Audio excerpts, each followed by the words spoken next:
Here is the truth.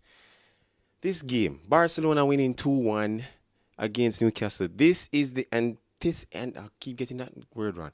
Antithesis of what football is like. This is a clash of culture. This is a clash of football IQ and probably football intensity. You could put it in a different way. Clash of countries in the Euros. Whichever way you want to put it. This game, I thought personally, it was one of the best games I've seen in 2025. I, I'm not going to lie to you. And it shows culture as to how your environment is in terms of the league you play as against to how you play in another league. And the scoreline doesn't tell the full story. So let's just get this out of the way as quickly as possible. Marcus Rashford was brilliant today.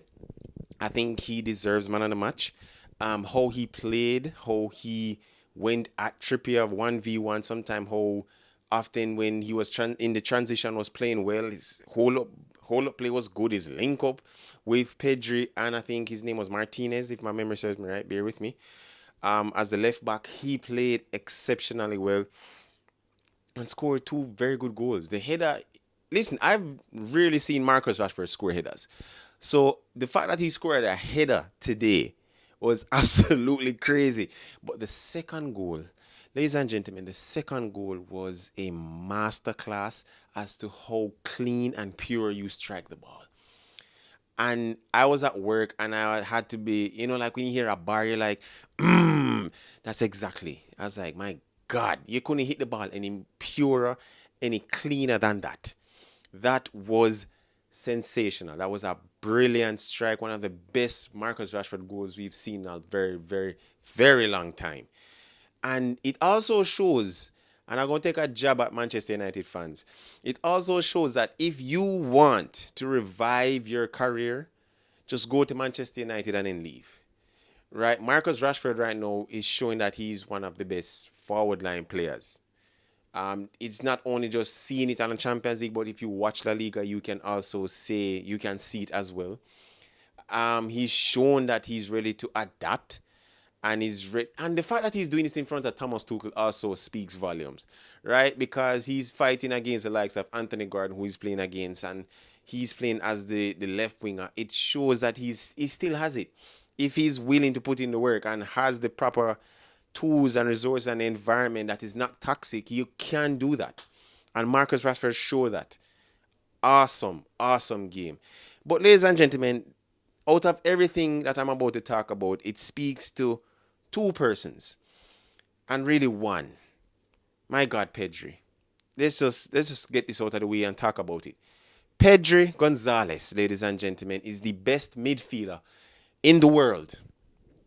Pedri Gonzalez is the best, I'm saying this right now in front of the camera, is the best midfielder in world football. And you saw it today. Now, persons are going to say it was a cold night at St. James's Park in a Champions League. How is Barcelona going to contend with the physicality and the intensity and the fast transition that Newcastle is going to come, and the intense press and aggressiveness in the man-to-man and in the man-to-man press? And Barcelona is like, all right, cool. What we're going to do, we're just going to play keep away and control the ball. And that was all she wrote, really. Because how you beat a team like that is to control the ball, control the game as best as possible.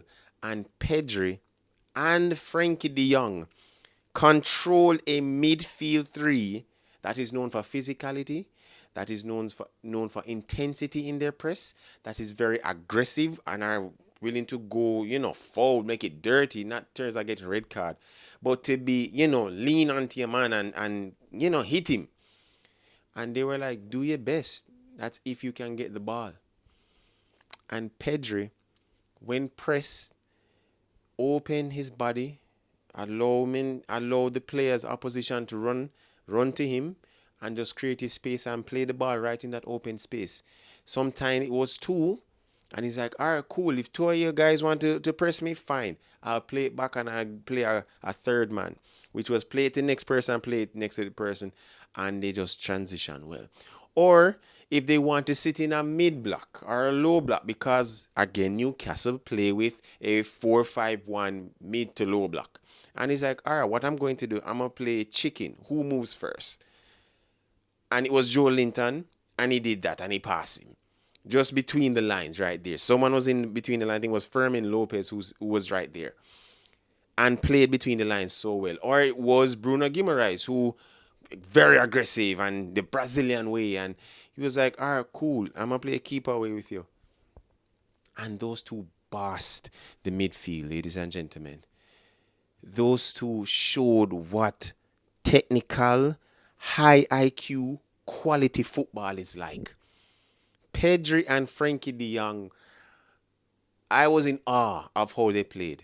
And that's the level that any team should strive for when encountering a team that wants to play or press like that. When it's the English way of pure intensity and physicality. No, we're just going to play you off the park.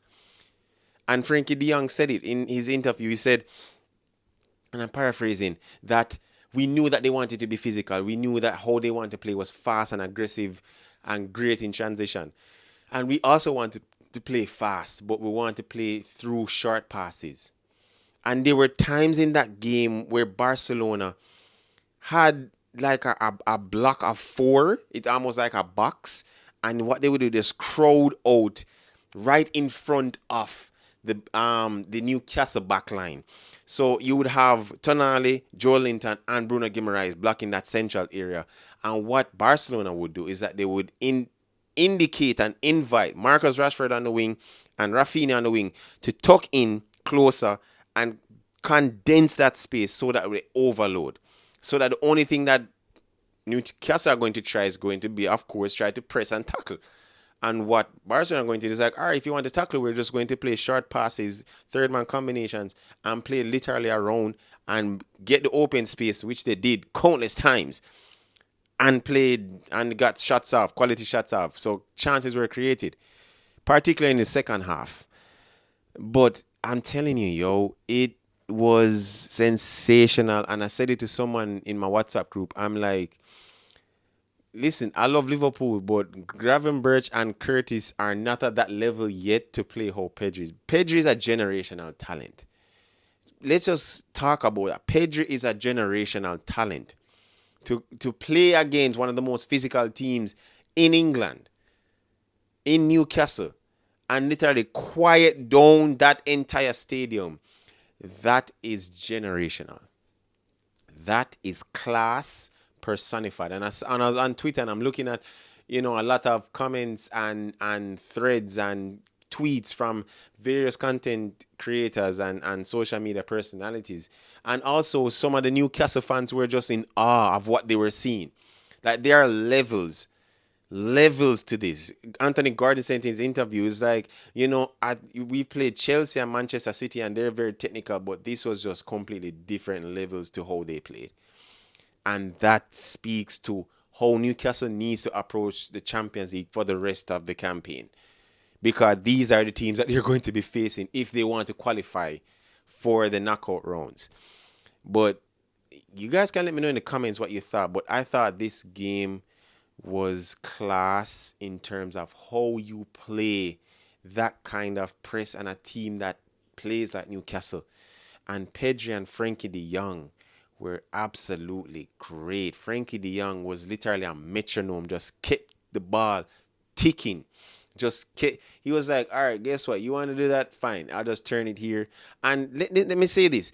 For a person who think that, he was just playing the ball around and, pass it here, short passes here, and he had 83 out of 84 passes completed. And the percentage is skewed. No, it's not. That's not the case. The case in point is that he's keeping the ball moving. So it's like a pendulum. Every single time that he has the ball, it's like a pendulum. This is how Newcastle back mid block or the team was constantly shifting and tilting across the field. And then to have Pedri beside you, who is now going to literally unlock your entire mid block, your entire defense. Listen, fam, Barcelona, I'm definitely going to say is the best team in Europe right now. Yeah, we know about PSG, definitely. But in terms of form, I think Barcelona are ahead. And I just can't wait. You can see why they're the favorites. You can see why they are the favorite. Well, guys, let me know what you think in the comments. Like, share, subscribe, hit that notification bell. We're trying to get this to 300 subscribers. So just hit that subscribe. I won't charge you too much. All right, guys, until next time. Peace.